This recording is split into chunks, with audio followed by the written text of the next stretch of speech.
You're 13 years old, home alone in the middle of nowhere. A loud bang outside makes your heart stop. You grab a rifle, thinking you're ready, until you hear it. Slow, creaking footsteps coming from upstairs. And then, from right outside the bathroom door, a deep voice whispers, "What's up, kid?" This isn't a movie. This really happened. Growing up, I was raised in rural Michigan. There was hardly anything to do. If you like staring at trees and crops and lots of alone time, that was the place to be. I got out of there as soon as I got a car and enough money to move. I'm not a nature hater or anything, but I'd pick being by a big city any day. My parents don't own that property anymore. They sold it 5 years ago. But to describe it, it was a 3-acre property. The house itself was pretty big, and there was a storage building out back. I was 13 when this happened. My parents would leave me alone, often at this age. They trusted me because I matured at a young age, and I had responsibilities on the property. It was a weekend, and I was playing Vice City on my PS2 in the living room, when suddenly a loud metallic bang came from outside, somewhere in the yard. I right away ran to every window I could to look outside to see if I could see something, and I didn't see anything until I got to the window looking out to the storage building out back. The door to it was completely open. I went immediately to grab the rifle from the closet and go outside. I made my presence known, shouting who's in there to no avail. When I got to the door, I made it known I had a gun before looking inside. There was a bunch of stuff in there, from the sit-down mower to the quad to infinite little lawn care items. Someone could have been hiding behind any of that stuff. Even as a kid, I didn't scare easily. But at that moment, I got really unsettled, and so I closed the door to the building and went back inside the house. I locked the door and then sat at the window for the longest time, watching the storage building, expecting the door to open at any second. That door was heavy and impossible to just open by itself. It was simply a fact that someone came and opened it. Whether they were still inside of the building, I wasn't sure. I decided to go call my dad and ask his opinion. I went to the kitchen, to the landline phone, and called my dad's cell phone. He didn't pick up, so I left a voicemail. This was back when you'd still have to leave someone a voicemail because texting wasn't mainstream. After that, I went back to sitting next to the window.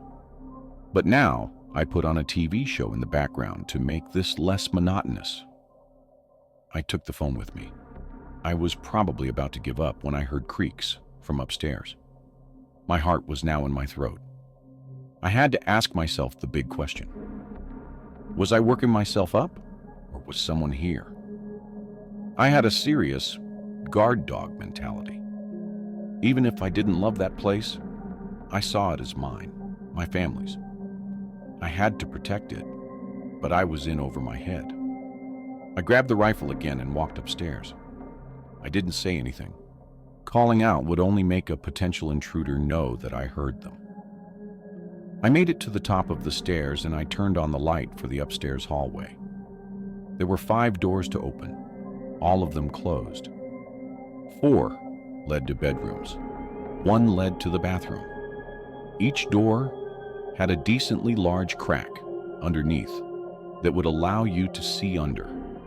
The creak in the ceiling I heard moments earlier came from the side of the house my parents' bedroom was on. So I got down on my knees and looked under the crack of the door, and I saw 2 bare feet facing the other side of the door. I felt my stomach twist into a knot. The reality of the situation just became so much more real, and I realized I wasn't ready to threaten. or, God forbid, shoot someone. I got up and quickly went downstairs. When I hid in the bathroom to call my dad, he still didn't pick up. I left another voicemail, and then I called again and again. He never picked up. He must have had his phone set down somewhere. I finally called 911, as I should have done right away, and I whispered into the phone the whole time, detailing exactly what was taking place. I was told to sit tight in the bathroom and not say a word. I heard footsteps coming down the stairs, and then they approached the bathroom door. As if whoever it was somehow knew, I went straight to the bathroom. The footsteps stopped outside the door, and there was a brief pause before a deep voice said, "What's up, kid?" I still remember the voice and those words so vividly. If I heard that voice today, I'd still recognize it immediately. I almost wanted to cry. That's how scared I was. I disobeyed what the operator told me, and I spoke. I said loud and clear, "I'm on the phone with the cops right now, and I have a gun." I put the operator on speaker as she was asking me if everything's okay. The man attempted to open the door, and when he realized it was locked, I heard him walk away. I heard the footsteps fade to silence, and then the sound of a door slamming. It was the sound of the back door. I'm sure I breathed a sigh of relief, and from there on, I waited for the police to arrive when they did. I felt like 1,000,000 pounds just lifted off my shoulders. After a thorough inspection of the house, inside and out, confirming that the man was gone, they asked if there was anywhere else I could stay that night, and I said, yes, my uncle's house. We contacted my uncle, who came and spoke with the police. Then he took me back to his place.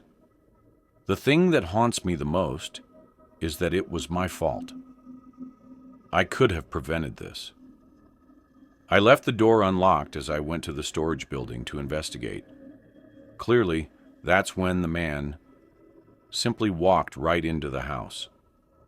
Even with a rifle in my hands, I didn't feel safe at all. It was truly the most horrific experience of my life. I was 18 when my parents went away on a week-long anniversary trip. My sister had already moved out by this point, so I had to hold the fort. My parents' property is enclosed by woods and a dirt driveway leading to the road. The road is a quiet back road with equally sized properties running alongside it. All of them separated a decent distance, so it's a really isolated feel up there. Everyone in town knows each other. You see familiar faces all the time, for the most part. At the gas station, at the grocery store, at the bars, which I learned a few years later when I started going to them. Speaking of gas stations, this story starts one day, while my parents were away. I was at a gas station filling up my tank when a black Jeep Cherokee pulled up to the pump next to mine. A man with a goatee stepped out, greeted me, and started filling his tank. In that town, it was normal for strangers to greet each other like that. He had his nozzle locked into the gas tank, and then he walked around to my side of the pump and went, "Excuse me, do you know how to get to the interstate from here?" I helped him to the best of my ability. He pulled out a notepad and started writing down the directions I gave him. Very odd how he wouldn't just do that on his cell phone like anyone else would. He thanked me and asked if I'm from the area. I said, yeah, I grew up here. And he said he's from out of town. He didn't specify where. He then went back to his side and put the nozzle back in the pump. He then asked my name, as he said, "It's nice meeting you." I said, "My name's Kate." He said, "What a lovely name," and then got in his car as I got into mine. I drove out first and turned left to go up the road back home. It was only a few minutes worth of driving before I was approaching our turn into the driveway. I slowed down and put my blinker on, then turned right onto the property. It was at that moment that I noticed the car behind me was that same black Jeep Cherokee. He passed me as I turned into our driveway. He went the complete opposite way that I told him to go to get to the interstate. As he passed me, he didn't slow down or anything, so it seemed that maybe he just forgot the directions I gave him and went the wrong way. I let myself inside and went about the rest of my day doing whatever. I think it was that night that I was going out to meet up with my friends that I stepped outside and walked to my car and heard the sound of footsteps nearby. Like I said, the house is enclosed by woods. And this was in the middle of the summertime. It could have been any number of animals, so I didn't investigate. I just got in my car and left. But when I got back home hours later and walked from my car to the house, a man's voice from out somewhere in the woods called out, "Kate." I got the chills as I looked around and then, in a panic, rushed open the front door. I slammed it shut and sat on the couch to breathe. The neighbors all knew my name, but the houses are not on top of each other, so it's a bit of a walk, and there was no reason for one of them to call my name like that, like a creep, and not identify themselves. I decided to call my parents to tell them. And their explanation was, it must have been one of the neighbors, and they'll probably knock on the door. I didn't tell them about the encounter at the gas station. The next day, which was a Saturday, I stayed home most of the day, and later that night I once again was going out to meet with my friends. After getting ready and everything, I went outside, and as I was walking to my car, I heard loud and clear from the not-so-far distance, someone called Kate again. This time, I didn't wait a second. I ran back inside the house and locked the door again. I called 911 this time, texting my family while doing so. After 2 cops showed up to the house, they looked around the perimeter of the property with their flashlights, then came back and said to call again if this persisted. I didn't feel much better after this. It's not really like they did much. I refrained for going outside until the next day when I had work. I was a server at a nearby restaurant. I was working a late shift. I left the house in broad daylight, paranoid to hear that voice again. Thankfully, though, I didn't. Maybe seeing the police car finally scared them off. After many hours at work, I was ready to go home and collapse into bed. I pulled onto the property, parked my car out front, and walked to the front door. I stopped when I heard the sound of footsteps again. It didn't sound like an animal's footsteps, though. I stood on the front deck for a second, waiting. Then that familiar voice yelled out again, saying, "Kate, don't call the cops on me again, cutie." I yelled out, "You need help. You're sick," and let myself inside. I called the cops once more, and the cops came again, searched the perimeter again, and left. My parents told me I should stay at a friend's house for the night. I couldn't agree more. They would be back the following night, so after that, I would feel much safer being there. My friend Alex told me I could stay with her that night, so I packed a bag and was ready to go. I checked out the windows first to make sure the coast was clear. I then went outside and locked the door as fast as I could, then ran to the car. As I turned the key in the ignition, I heard something right to my left. Right outside the driver's side door was a man wearing a face mask trying to open the door. I couldn't even scream. I felt like I was choking on air. As I put the car in drive, he started hitting the glass with his elbow. I looped my car around on the grass and speed down the driveway, and I turned right up the road and didn't stop until I got to Alex's house. I was hysterically crying the whole drive there, as I had Alex and her dad on the phone with me. He said he would have come and picked me up had he known the situation. We called the police together for a third time in total. A couple officers went to my parents' house to investigate again. Make sure no windows were shattered or anything.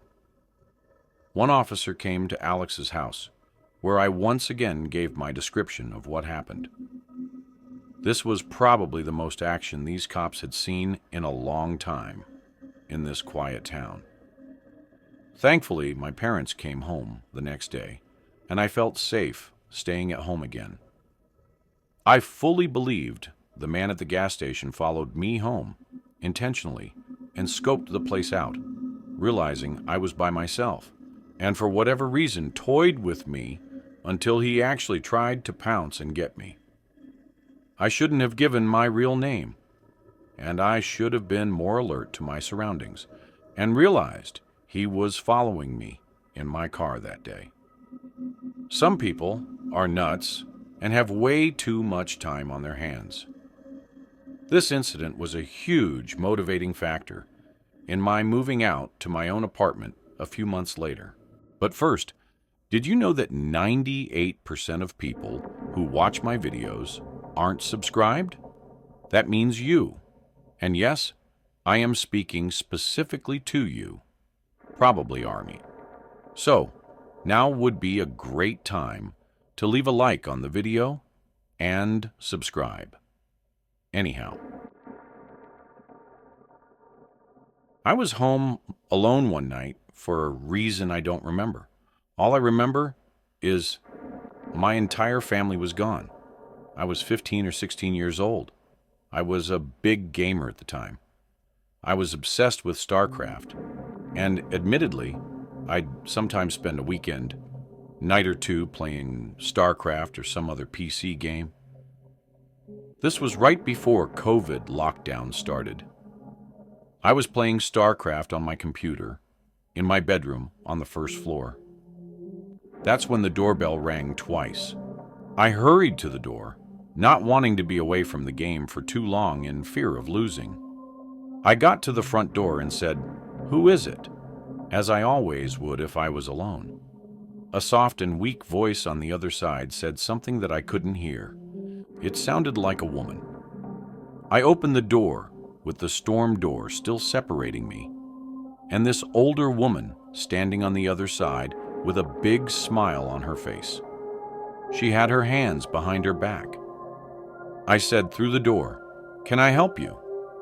She said she needed to use a phone and asked if she could come inside. Ever since I was a little kid, I was always taught not to let a stranger into the house. Ever. That included women. I felt so awkward, though. I didn't know how to turn her away. I redirected her to the library, a few blocks down, because they'd surely have a phone. Deep down, I knew the library was closed at this point, but I was just trying to get the stranger who was trying to get into my house to leave. She was still smiling, but what she said next did not match her smile. She said that's very rude to turn away an old lady asking for help. I replied the only way I could think to, and that was that my parents don't allow strangers into the house. It's a house rule. I slowly started closing the door as I was saying sorry, and she just stood there, not moving, but still smiling at me.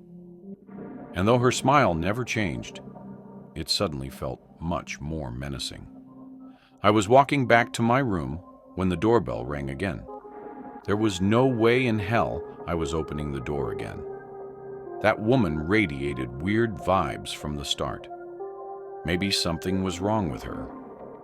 Maybe she wasn't all there.